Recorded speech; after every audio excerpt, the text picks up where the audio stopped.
धर्म, संस्कृति और विज्ञान का समन्वय एक ऐतिहासिक पहल की गई है, जिस पहल के माध्यम से हमारी विरासत और सांस्कृतिक संरक्षण का प्रयास तो हो ही रहा है, साथ साथ काउ बेस्ड इकोनॉमी की दिशा में इसे एक महत्वपूर्ण कदम माना जा रहा है।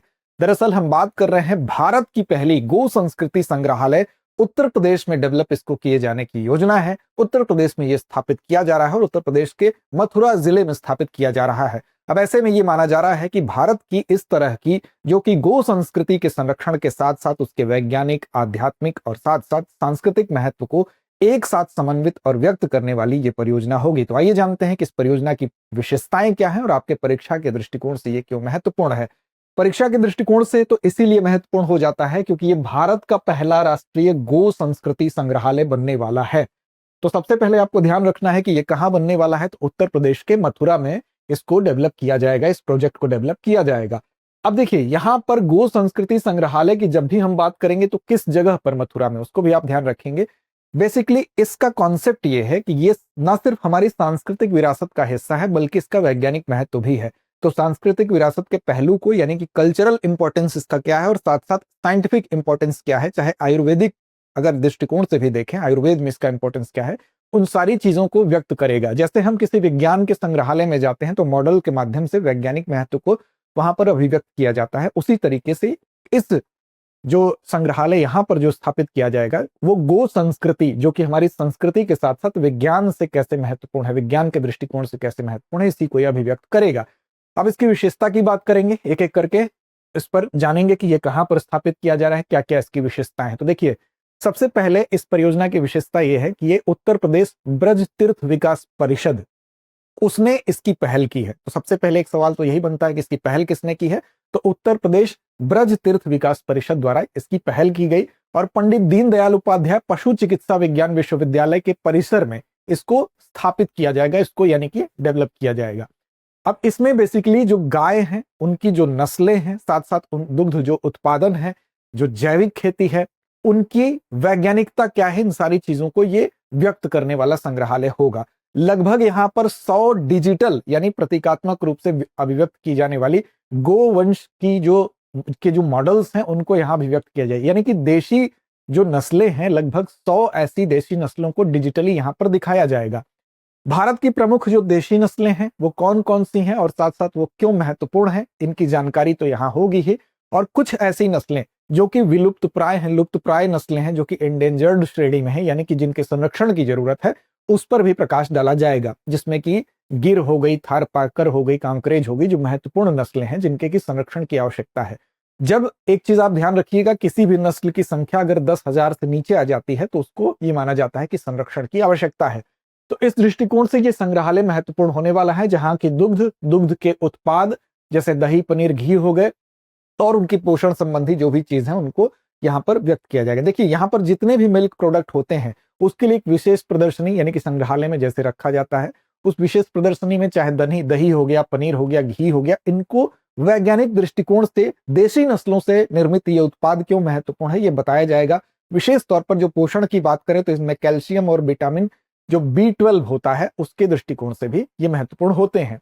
आयुर्वेदिक इंपॉर्टेंस इसका क्या है, यानी कि सामान्य तौर पर जो घी होता है वो घी माना जाता है कि उसमें फैट पाया जाता है और हार्ट पेशेंट के लिए वो अच्छा नहीं होता है, लेकिन चिकित्सकीय दृष्टिकोण से गाय, विशेष तौर पर जो देशी नस्ल की गाय है उनका जो घी होता है, ऐसा माना जाता है कि वो उनके लिए भी, जो हार्ट पेशेंट है उनके लिए भी ठीक होता है, जो कि आयुर्वेद में उसको कहा गया है कि इम्यूनिटी इनहेंस तो करता ही है, हार्ट पेशेंट के लिए भी वो नुकसानदायक नहीं है। तो इन सारी चीजों का क्या आयुर्वेदिक महत्व है उसको भी संग्रहालय के माध्यम से अभिव्यक्त किया जाएगा। साथ साथ जो पंचगव्य की अवधारणा है आयुर्वेद में, जिसमें कि पंचगव्य में क्या क्या आता है, जैसे दूध, दही, घी, गोमूत्र और गोबर, इन सारी चीजों का धार्मिक महत्व तो हमने देखा है, हम देखते आए हैं। तो उन धार्मिक महत्व को बताने के साथ साथ उनका औषधीय महत्व क्यों है, यानी कि परंपरा से जो चीज चली आ रही है उसको वैज्ञानिकता के माध्यम से अगर आज भी पुष्ट किया जा रहा है तो उसकी इंपॉर्टेंस हमारी सांस्कृतिक विरासत के साथ साथ वैज्ञानिक दृष्टिकोण से भी है। साथ साथ इस परिसर में एक डेयरी पार्लर भी होगा, एक डेयरी पार्लर विकसित किया जाएगा जहां पर कि ताजे मिल्क प्रोडक्ट्स जो भी होंगे वो यहाँ पर सेल किए जाएंगे, यानी कि इसके आर्थिक महत्व को भी लोगों के सामने बताने के साथ साथ एक अर्थव्यवस्था के दृष्टिकोण से भी यहाँ पर एक परिसर में एक ऐसा स्ट्रक्चर होगा। साथ साथ बात करेंगे कि इसका महत्व क्यों है। देखिए, इसका महत्व इसलिए भी है क्योंकि एक तो गो संरक्षण के लिए जो प्रयास हो रहे हैं उस दृष्टिकोण से भी महत्वपूर्ण है। ये संरक्षण का प्रयास क्यों हो रहा है, क्यों महत्वपूर्ण है? क्योंकि धार्मिक और सांस्कृतिक महत्व तो है ही। गो को हम माता की श्रेणी में रखते हैं।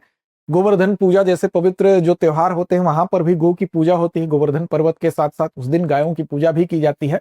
तो धार्मिक महत्व को इंगित करना तो है ही, साथ साथ जो गो आधारित अर्थव्यवस्था है यानी काउ बेस्ड जो इकोनॉमी है उसको हम कैसे डेवलप कर सके, चाहे वो कृषि में इसका रोल हो, चाहे वो डेयरी के क्षेत्र में इसका रोल हो, जैविक खाद्य के क्षेत्र में इसका रोल हो, या बायोगैस जो कि एलपीजी का एक विकल्प है, तो कैसे ये महत्वपूर्ण है। अब देशी नस्ल की अगर गायों की बात करेंगे तो उनकी एक विशेषता होती है, जैसे उनमें कुबड़ पाया जाता है। आप देखेंगे कि भार उठाने में यही कुबड़ जो है वो देशी नस्ल की जो गायें हैं, जिसमें विशेष तौर पर जो श्रमिक जुताई या परिवहन जैसे कार्यों में उपयोग में आती हैं, जैसे कांकरेज जो कि कच्छ के बनासकांठा क्षेत्र में पाई जाती है किस्म है। इसी तरह से ओंगोल जो कि आंध्र प्रदेश में पाई जाती है, और हरियाणा जो कि उत्तर भारत में पाई जाने वाली प्रजाति है। ये प्रजातियां विशेष तौर पर अपने दुग्ध उत्पादों के लिए नहीं बल्कि अपने जुताई, परिवहन और श्रमिक कार्यों के लिए जानी जाती हैं। और इनमें उपयोगी क्या होता है, तो उनका जो कुबड़ होता है जो कि उनको भार उठाने में नेचुरल रूप से सहायक होता है। इसके अलावा इनकी गायों की देशी नस्ल की जो गायें होती हैं उनमें आप देखेंगे कि गले के नीचे जो त्वचा होती है वो लटकी होती है, जिसको अलग अलग स्थानीय भाषा में अलग अलग शब्दों से संबोधित किया जाता है। वो क्या होता है, तो बेसिकली वो गर्दन से लटकने वाली जो विशिष्ट त्वचा होती है वो ताप प्रतिरोधक क्षमता को उसको अभिव्यक्त करती है। यानी कि जो देशी नस्ल की गायें हैं वो विपरीत परिस्थितियों में भी वो रह सकती हैं। उनको उनकी हम कह सकते हैं अनुकूलन उनका बहुत बेहतर होता है, साथ साथ किफायती होती हैं, अनुकूलन क्षमता बेहतर होती है। 2023 में Asian journal of dairy and food research में ये बताया गया था कि जो देशी नस्ल की गायें हैं उनकी अनुकूलन क्षमता कहीं ज्यादा बेहतर है विदेशी नस्ल की गायों की तुलना में। और ऐसा ही नहीं है, इनके गोबर से जहां कृषि क्षेत्र में जहां खाद के तौर पर औषधीय गुण उसमें जो गोबर में पाए जाते हैं वो ये सारी चीजें तो महत्वपूर्ण है ही, लेकिन देशी नस्ल में भी कई ऐसी गायें हैं जिनका मिल्क प्रोडक्शन जो है बेहतर है। हालांकि उनके संरक्षण की आवश्यकता है, जैसे साहिवाल हो गई जो कि हरियाणा, यूपी और पंजाब के क्षेत्र में पाई जाने वाली गाय है।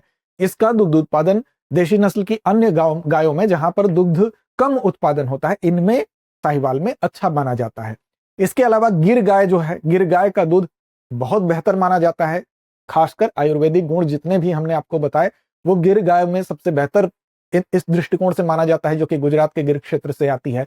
इसी तरह से लाल सिंधी गाय है, थार पारकर है, राठी जो गाय है, ये अन्य किस्में हैं जो कि जिनका मिल्क प्रोडक्शन भी बेहतर है। तो राजस्थान के जैसलमेर क्षेत्र में पाई जाने वाली जो थार पारकर है या आप राठी गायों को देख लें, ये सारी गायें क्या है, ये मिल्क प्रोडक्शन भी इनका बेहतर है। लेकिन दिक्कत क्या है, दिक्कत यह है कि इनके संरक्षण की आवश्यकता है। जब इनकी संख्या कम होने लगती है तो हमें इस क्षेत्र में प्रयास करना होता है। तो जब हम इनके इन सारे जो सिर्फ धार्मिक गुण नहीं बल्कि इनके आर्थिक दृष्टिकोण से भी जब महत्व को समझेंगे तो उस दिशा में इस प्रयास को बेहतर माना जा सकता है। और ये ना सिर्फ उत्तर प्रदेश में बल्कि भारत का पहला गो संस्कृति संग्रहालय होगा जो उत्तर प्रदेश में विकसित किया जाने की योजना है। तो ये धर्म, संस्कृति, अध्यात्म और विज्ञान का जो समन्वय है उस दृष्टिकोण से महत्वपूर्ण है। और साथ साथ आपके परीक्षा के लिए भी यह महत्वपूर्ण है, क्योंकि इससे वैज्ञानिक मानकों के अलावा जो गो आधारित अर्थव्यवस्था की समझ है इसको भी बढ़ावा मिलेगा। और विशेष तौर पर जो ब्रज क्षेत्र है उसका अपना गोवंश को लेकर एक इतिहास रहा है, उसको विभिन्न कथाओं के माध्यम से भी आप देखेंगे, भगवान श्री कृष्ण से भी उसको संबद्ध किया जाता है। तो ब्रज क्षेत्र की जो सांस्कृतिक पहचान है उसको भी सुदृढ़ करने का ये प्रयास है। तो ये इसके तमाम वो इंपॉर्टेंट फैक्ट्स और महत्व है। आगे बढ़ेंगे उससे पहले आपको बता दें कि हम भी आपके लिए लेकर आए हैं एक ऐसा कोर्स, अगर आप अपनी यूपीएससी की तैयारी अपने घर से शुरू करना चाहते हैं, बिल्कुल बुनियादी स्तर से शुरू करना चाहते हैं, दिशा निर्देशन की आपको कमी है, तो आपके लिए बेस्ट कोर्स, इसका नाम क्या है, GS studio foundation live online course. इस कोर्स के माध्यम से 14 महीने के अंदर आपके जीएस का जो सिलेबस है उसको प्रीलिम्स से लेकर मेंस तक की तैयारी आपकी संपूर्ण होगी। अपने घर से इसकी शुरुआत होगी। सबसे आकर्षक चीज क्या है, तो इसकी कीमत है 24,999 के अंदर ही ये कोर्स आपको मिलेगा। साथ साथ माध्यम की कोई समस्या नहीं, हिंदी, इंग्लिश और इंग्लिश तीनों माध्यम में उपलब्ध है। इस कोर्स को लेने के साथ साथ पूरा सिलेबस कवर करने के अलावा आपको 18 क्लास टेस्ट मिलेंगे। इसके अलावा 2 साल के करंट अफेयर्स की आपकी बेहतर तैयारी के लिए क्लासेस का एक्सेस तो मिलेगा ही, प्रिंटेड मटेरियल मिलेगा। इन तमाम खूबियों के अलावा सबसे महत्वपूर्ण खूबी यह है कि इन फ्यूचर अगर आप आते हैं ऑफलाइन बैच में एडमिशन लेने के लिए, तो वहां पर इस कोर्स में दी गई राशि पूरी तरह से एडजस्ट कर दी जाती है, जिससे कि आपको दोहरा लाभ होता है। तो इसके लिए आपको क्या करना होगा, अच्छा 24,999 में भी अतिरिक्त डिस्काउंट आपको मिलेगा अगर आप AMI TABH Amitabh coupon code का इस्तेमाल करते हैं। अब इसके लिए दृष्टि लर्निंग ऐप को डाउनलोड कीजिए। वहां जैसे ही इस कोर्स पर आप जाएंगे तो वहां पर अमिताभ कूपन कोड का इस्तेमाल करते ही अतिरिक्त डिस्काउंट आपको मिलेगा। चलिए अब चलते हैं आज के अभ्यास प्रश्न की तरफ, और इसकी जिम्मेदारी हमेशा की तरह छोड़ते हैं आपके ऊपर। चैनल को सब्सक्राइब नहीं किया तो कर लीजिए, क्योंकि आपका एक सब्सक्रिप्शन हमें और बेहतर करने की प्रेरणा देता है। साथ साथ हम टेलीग्राम चैनल पर भी दृष्टि IAS यूट्यूब नाम से उपलब्ध है, वहां भी आप जुड़िए हमसे। इस कार्यक्रम के लिंक आपको वहां मिलेगी। भारत का पहला राष्ट्रीय गौ संस्कृति संग्रहालय किस संस्थान के परिसर में विकसित किया जाएगा? काशी हिंदू विश्वविद्यालय, पंडित दीनदयाल उपाध्याय पशु चिकित्सा विज्ञान विश्वविद्यालय, भारतीय कृषि अनुसंधान संस्थान या राष्ट्रीय डेयरी विकास बोर्ड? तो इस प्रश्न का जवाब कमेंट बॉक्स में दीजिए। लड़ते रहिए, अपने लक्ष्य की ओर बढ़ते रहिए। अब एग्जाम की तैयारी को और बेहतर करने के लिए हमारे चैनल को लाइक, शेयर और सब्सक्राइब करना ना भूलें।